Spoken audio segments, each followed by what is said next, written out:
master tuning for instruments, keyboards, arranger keyboards, or any another keyboard.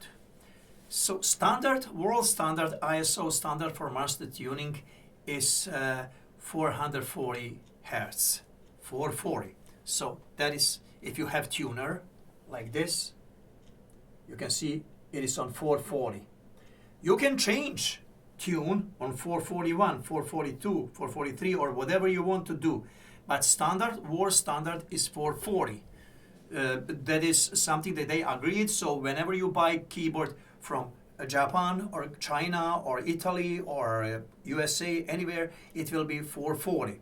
That is standard for keyboards. However, if you are playing accordion, that tuning is different. On accordion is some accordions 442, some 443, and it could be from 380 to it could be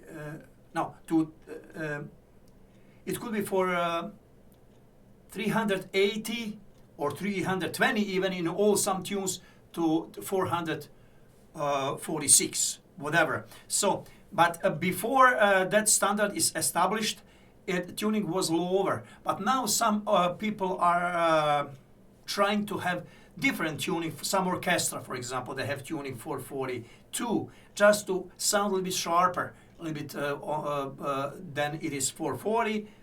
That is what they prefer. But let us go back now to keyboards, standard 440, and talk about accordions. So, when you have accordion player in your band, and his tuning is 443 or 442, then you have to adjust your keyboard to his tuning if you want to be in tune with him, to play together, to perform. But what I prefer, when I finish performing with that accordion player, I go back to my tuning 440 because I want to make sure that all my 20 keyboards that I have in these rooms are on same 440 tune. Why? Because not only my keyboards, even when I rent any keyboard and I want to do sampling of that keyboard, I want to make sure that all my samples and all my tunes are matching, are same. So that's why I keep that standard 440 always in my studio or in live performing. As I told you, only if accordion player is there, then I adjust my tuning for that performing to this accordion. For example, Dalape 442, for Guerini 443, or whatever is tuning of that accordion. Now, after that performing, I go back to make sure whenever I work here, I have same tuning. So, you can check tuning of accordion or any instrument with tuner. Buy tuner, and you can adjust tuning here, 440, 441, 442, and then you can check tuning. You can have that tuner on your phone as well.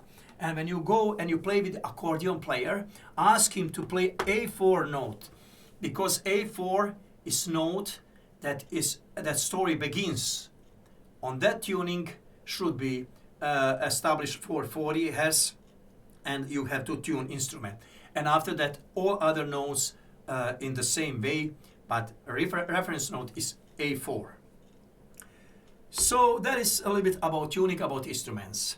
So in my previous video that I had about comparing how sample sounds coming out from Genos and from Catron, I had slightly different tuning of those two instruments, but it didn't affect way how sounds come out from the keyboard. Not too much. You could feel that the tune a little bit, but it didn't affect actually main idea how sample is coming out from instrument. What is that massive sample with body and with analog feelings. So what I had at that video, in this video, I had actually I tuned my accordion on Catron 440. It was 443, it was Guerini. I matched to 440 with other instruments from Catron. So I wanted to keep that master tune, 440. That same accordion I put in Genos, and I was comparing at the time. I didn't match accordion with Genos frequencies, that it was slightly different in tuning. because I'm not using accordion from Genus.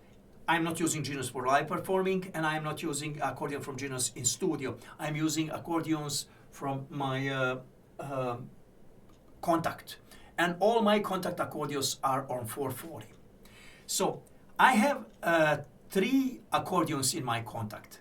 I have one accordion that I made. I did sample from a President 2, Guarini President 2, and it was 443, and I adjust to 440. I found another accordion, actually, that is sampled by somebody from Serbia, I guess so. I mean, no, I guess I know it is from Serbia, and it was tested by known musicians from Serbia, famous musicians, accordion players. That accordion was tuned on 440. I guess that accordion tune, original accordion tune, maybe was 442 or 443, or whatever is original tune of that accordion. But they adjusted that for use on keyboard, to have that you can use it in studio with all other instruments. And I had another accordion that was sampled by somebody, and that was tuned 446. How he got 446, I don't know that. I don't know, is that actually sampled from accordion or sampled from another keyboard that was already 443, then it was in master tune 443, then he got 446 somehow. I don't know, I don't want to confuse about that, but whatever accordion you get, any sample, you have to check which sample, what is that, how is sampled on which is tuned, that is 444 or 441, 440 or whatever. Just put it on 440 and then try accordion. It doesn't, stem is good, it doesn't, is okay. Then tune is not good, then move it to 441, tried 442, tried 443, and then you will determine on which frequency is that accordion. When you determine on which frequency is that accordion, then go to a master tuning of that sample, multi-sample, and put it back for that number. For example, if that is the original 443, just put it on 440 in master tuning for using on keyboard. Then you will match same frequency like your keyboard. And whenever you are playing in live, then you can use just master tune whatever is on your keyboard for that live performing to match whatever is accordion tune of that instrument. Hopefully you did understand what I told you. It is a lot of going back and forward, but listen to this video and try and explore and do that by yourself. Thank you very much for watching this video.